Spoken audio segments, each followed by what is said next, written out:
Ya, bismillahirrahmanirrahim. Assalamualaikum warahmatullahi wabarakatuh. Salam perjumpaannya kembali untuk siswa-siswi kelas 7, baik dari kelas 7A sampai dengan kelas 7H. Kemarin minggu lalu kita melaksanakan libur, ya, jadi tidak melaksanakan PJJ, libur dalam rangka Maulid Nabi. Pada minggu kali ini kita akan membahas bahasan materi lanjutan, yaitu tentang arti penting Undang-Undang Dasar 1945. Ya, minggu-minggu sebelumnya kita sudah mempelajari bagaimana proses perumusan dan penetapan Undang-Undang Dasar 1945. Dalam minggu kali ini, arti penting Undang-Undang Dasar 1945. Ya, semoga kalian memahami materi ini. Silahkan disimak dalam video kali ini, ya. Dalam kehidupan di sekolah, kalian dapat diibaratkan sama dengan kehidupan suatu negara. Keduanya memiliki peraturan. Kehidupan di sekolah diatur melalui tata tertib sekolah, sedangkan kehidupan dalam suatu negara diatur dengan konstitusi atau undang-undang dasar. Ini perumpamaan contoh, ya, kehidupan sekolah dan kehidupan negara. Setiap bangsa yang merdeka akan membentuk suatu pola kehidupan berkelompok yang dinamakan negara. Pola ini dalam bernegara perlu diatur dalam suatu naskah berupa aturan hukum tertinggi dalam kehidupan negara Republik Indonesia yang dinamakan Undang-Undang Dasar Negara Republik Indonesia tahun 1945. Jadi, Undang-Undang Dasar 1945 ini merupakan aturan dasar pokok hukum tertinggi dalam suatu negara Indonesia. Jadi, UUD itu paling tertinggi, ya, aturan hukum yang paling tertinggi di antara hukum-hukum lain. Misalkan hukum yang ada di Indonesia itu seperti ketetapan MPR di bawah Undang-Undang Dasar. Ada lagi peraturan presiden, adanya peraturan pemerintah yang dibuat oleh DPR, ya. Ada juga peraturan daerah, ya, peraturan daerah provinsi, peraturan daerah kabupaten ataupun kota. Selanjutnya, para pendiri negara Republik Indonesia telah sepakat. Jadi, minggu lalu kita sudah membuat bagaimana merumuskan suatu undang-undang dasar itu oleh para pendiri bangsa atau founding father. Siapa? Berkat dari organisasi BPUPKI dan PPKI. Bahwa untuk mencegah terjadinya penyalahgunaan kekuasaan, harus diadakan Undang-Undang Dasar atau Konstitusi sebagai bagian dari hukum dasar untuk mencegah terjadinya penyalahgunaan kekuasaan. Di sini, penyalahgunaan kekuasaan itu diartikan sebagai dalam suatu kekuasaan itu tidak boleh, ya, disalahgunakan dalam hal lain, ya. Jadi kekuasaan itu harus dijalankan dengan seutuhnya dan sesuai dengan aturan yang berlaku. Ya. Seperti apa contohnya penyalahgunaan kekuasaan? Seperti adanya waktu masa jabatan suatu kekuasa atau presiden. Misalkan ada zaman dahulu, yaitu Presiden Soeharto pernah menjabat sebagai presiden selama 32 tahun. Ya.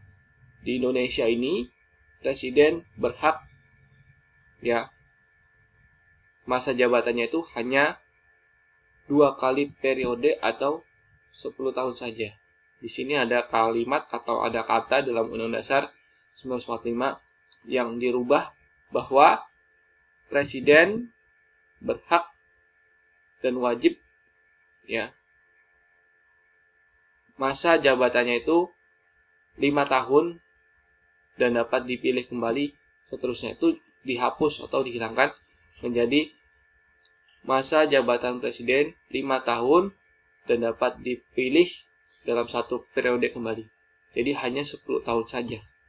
Ya. Jangan sampai ada penyalahgunaan kekuasaan seperti halnya kekuasaan-kekuasaan itu tidak sesuai dengan aturan yang berlaku. Ya. Undang-Undang Dasar Negara Republik Indonesia tahun 1945 berisi aturan dasar kehidupan negara di Indonesia. Kedudukan sebagai hukum yang paling tertinggi dan fundamental sifatnya karena merupakan sumber legitimasi atau landasan bentuk peraturan perundang-undangan di bawahnya. Sesuai dengan prinsip hukum yang berlaku universal secara umum. Maka semua peraturan perundang-undangan yang berlaku di Indonesia tidak boleh bertentangan dan harus berpedoman pada Undang-Undang Dasar Negara Republik Indonesia tahun 1945. Ya. Jadi sini sudah dijelaskan bahwa dalam suatu UUD 1945 ada dua sifatnya, sebagai hukum yang tertinggi dan juga fundamental ataupun mendasar. Ya. Ataupun Undang-Undang Dasar itu sebagai bentukan atau sebagai sumber legitimasi dari peraturan-peraturan di bawahnya. Ya, jadi peraturan yang di bawahnya Undang-Undang Dasar itu mengacu pada Undang-Undang Dasar. Ya. Dan juga tidak boleh bertentangan dengan UUD dari peraturan-peraturan yang berlaku di Indonesia. Jadi harus sesuai dengan UUD. Ya. Sebagai warga negara Indonesia kita patuh dan pada ketentuan yang terdapat dalam Undang-Undang Dasar Negara Republik Indonesia tahun 1945. Kepatuhan warga negara terhadap Undang-Undang Dasar Negara Republik Indonesia tahun 1945 akan mengarahkan kita pada kehidupan yang tertib dan teratur. Sudah jelas, kita kalau melaksanakan atau mentaati suatu aturan, ya pasti kehidupan negara ataupun masyarakat itu akan tertib dan teratur. Ya, baik itu di sekolah, kita tahu ada tata tertib di sekolah. Ya, seperti kamu melaksanakan kegiatan belajar mengajar dengan baik dan juga melaksanakan kegiatan ulangan dan juga kamu mengerjakan suatu tugas ataupun soal-soal yang diberikan oleh guru. Itu sebagai kepatuhan siswa dalam hal di sekolah. Ya, sama dengan halnya kepatuhan di masyarakat. Ya, kamu patuh yang mentaati lalu lintas, ya. Kamu patuh menjaga lingkungan sekitar ataupun menjaga kebersihan, itu juga sebagai kita pada intinya akan mengarahkan pada kehidupan yang tertib dan teratur, ya. Sebaliknya, apabila Undang-Undang Dasar Negara Republik Indonesia tahun 1945 tidak dipatuhi, maka kehidupan negara kita akan mengarah pada ketidakharmonisan, pasti. Ya, kalau misalkan aturan yang berlaku itu tidak ditaati, maka akan menimbulkan ya suatu yang namanya akibat hukum. Ya, kamu akan ditindak secara hukum, ya, kamu akan dikenakan hukuman, ya, ataupun dalam hal pertemanan ataupun dalam hal masyarakat itu tidak akan harmonis. Ya, makanya kita harus mematuhi aturan yang berlaku. Akibatnya bisa jadi yaitu perang saudara, ya, perang antar masyarakat, ya, perang antar sesama warga, ya, terus jangan sampai terjadi, ya. Kenapa sih adanya perang? Ya, karena adanya kesalahpahaman ataupun kepentingan yang berbeda yang sampai terjadi.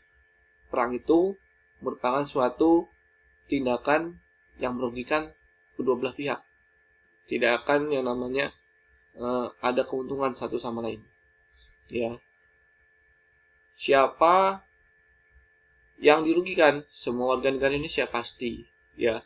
Hal ini berakibat tidak terwujudnya kesejahteraan. Bahkan mungkin bubarnya negara Indonesia. Jangan sampai. Ya. Jangan sampai.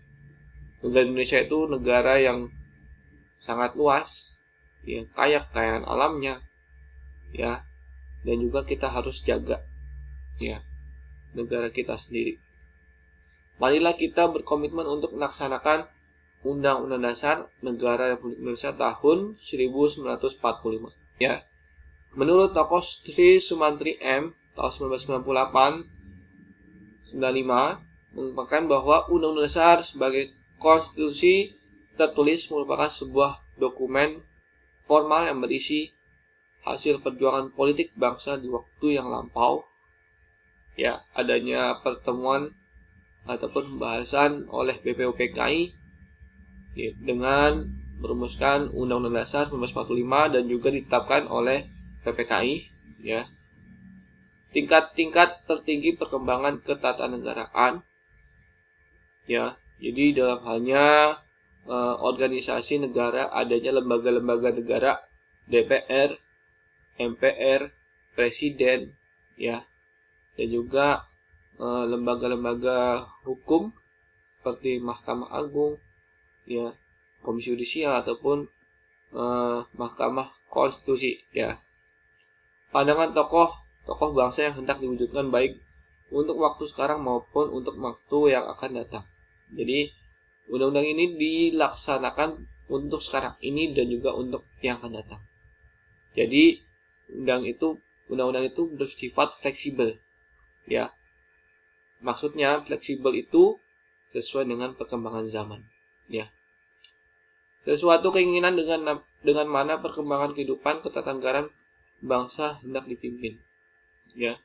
Jadi UUD itu ya sesuai dengan aturan berlaku bahwa sesuai dengan perkembangan ketatanegaraan Indonesia ya, jangan sampai kita mengikuti bangsa lain ya, sesuai dengan bangsa kita sendiri ya.